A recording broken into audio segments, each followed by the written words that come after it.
Welkom terug by die groot ontbyt. Die minister van basiese onderwys het onlangs bevestig dat meer as 32,000 onderwysposte die afgelope 5 jaar deur die openbare skoolstelsel in Suid-Afrika blootgestel word dat hulle dalk die skool sal verlaat.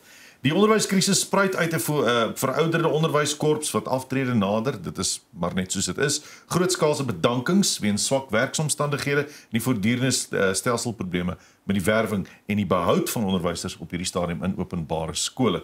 Dr. Stefan van der Westhuizen van Boston City Campus sluit vanoggend by ons aan. Ons gesels bietjie met oor so 'n paar vrae rondom hierdie kwessie. Goeiemôre Stefan. Goeiemôre. Welkom by die groot ontbyt. Kom ons praat bietjie oor die volhoubaarheid van die Suid-Afrikaanse onderwysstelsel in wese soos wat dit nou is. Hoe volhoubaar is dit? Die huidige onderwysstelsel volhoubaarheid is nie baie volhoubaar nie as ek dit so kan stel. Want die mate van die aftree syfer op die oomblik is baie meer as wat die onderwysstelsel inneem en ook terselfdertyd die volhoubaarheid daarvan van die kwaliteit en effektiwiteit van hierdie onderwysstelsel sal nie dit maak as ons dit op dieselfde vlak los nie. Behalwe vir die mense wat aftree, wat is van die ander hoofredes hoekom mense uit die onderwysstelsel tree? Ja, so as ons kyk na die redes hoekom die onderwysers die stelsel verlaat, is 'n groot deel is aftrede, maar ook dan moet ons kyk na redes as gevolg van beter geleenthede buite die onderwys, ook geleenthede wat hulle dan buite die onderwys gaan kry met hulle grade as gevolg van dit.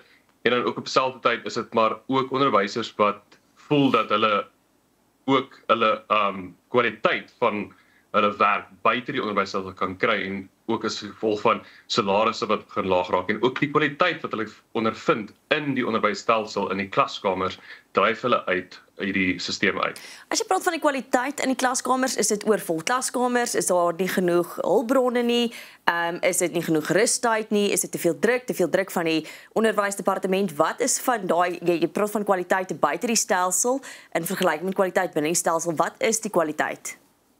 Ja, soos wat jy ook nog genoem het, dit is maar die werklikheid van die onderwysstelsel op die oomblik, kan ons sien dat onderwysers sit met baie oorvol klasse, waar ons van 50 leerders meer in een klaskamer sit, as gevolg van die stelsel, wat nie genoeg onderwysers aanstel in skole om die getalle leerders teenoor onderwysers beter te maak nie. En dan ook hulpbronne wat beskikbaar is ook nie reg versprei oor verskillende skole nie en onderwysers sukkel net in klaskamers, maar ook wat ons kan sien op die oomblik wat aangaan, is dat daar nie genoeg hulpbronne toegedien word aan onderwysers en ook met dissipline in skole en die stelsel wat die onderwysers ook help om dit te kan toepas in ons klaskamers. Dis waarmee onderwysers sit in oorlading van werk op die oomblik waarmee hulle ook sit.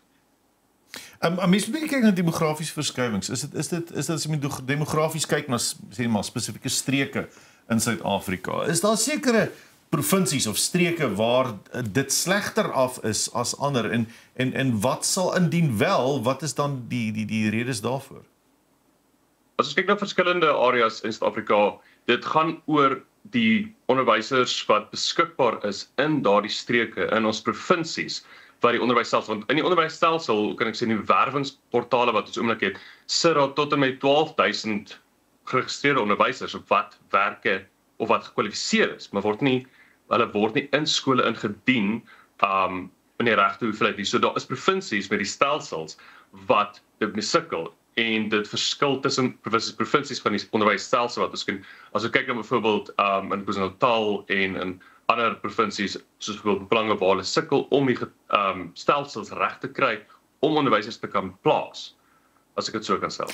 So sê jy byvoorbeeld daar's kom ons sê 10,000 onderwysers in Gauteng, maar dalk is die stelsel nie reg nie en daai 10,000 kan nie geplaas word nie, maar dan in ander provinsies is daar 10,000 poste oop, maar daar's dalk ook nie genoeg onderwysers nie. Wat bedoel jy met die stelsel werk nie reg nie? So wanneer die onderwysers registreer op die werwingsstelsel, dan is hulle gekwalifiseer, maar daai onderwysers sit nog steeds sonder werk want hulle word nie geplaas in oop poste in skole nie.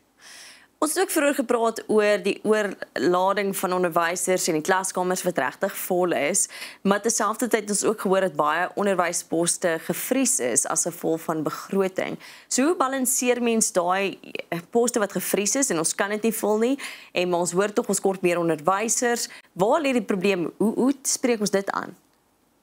Wel, daardie probleem kom ons in maar met die onderwysstelsel van die poste word gevries, maar op dieselfde word gesê ons kort meer onderwysers en dis wat ek genoem het ook met die werwingsstelsel. Ons sit met soveel onderwysers wat ook kwalifikasies het op die oomblik, maar hulle word nie in skole geplaas nie as gevolg van die gevriesing van poste.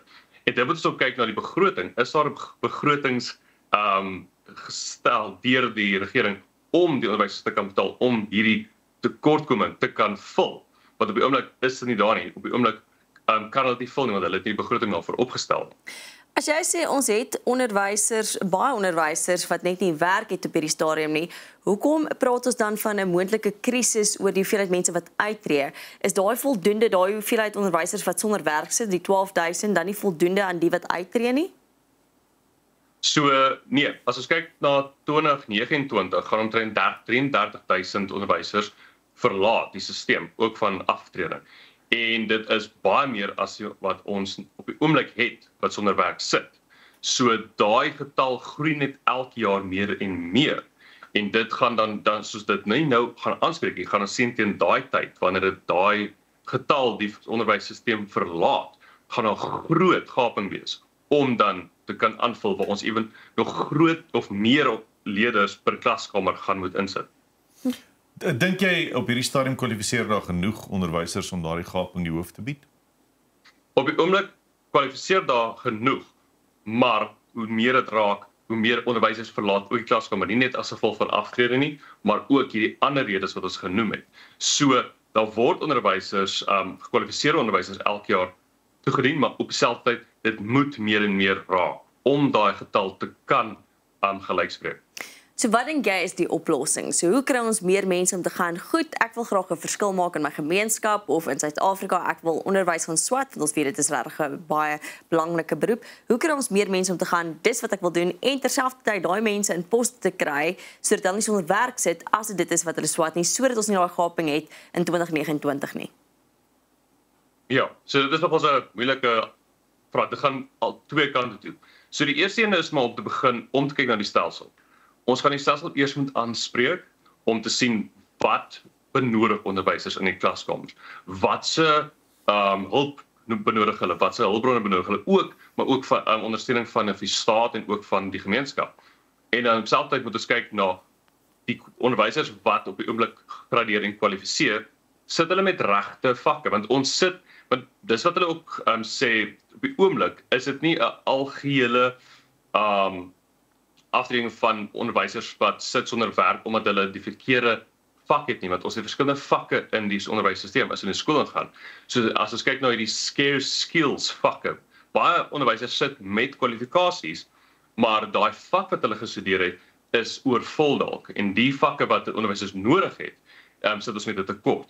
So ons moet kyk na hoe kwalifiseer ons hierdie onderwysers? Is dit ook onderwysers wat opgelei is om ons huidige onderwys of huidige onderwys beroep en ook op dieselfde tyd wat buite in die wêreld, wat word gesoek van onderwysers, wat se vaardighede of wat se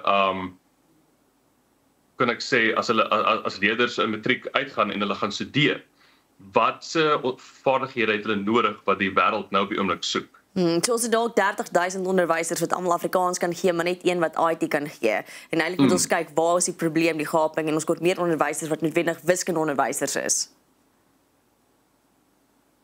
Goed. Ja, so as dit daai ene gaan, sorry, ek gee vir die vraag herhaal.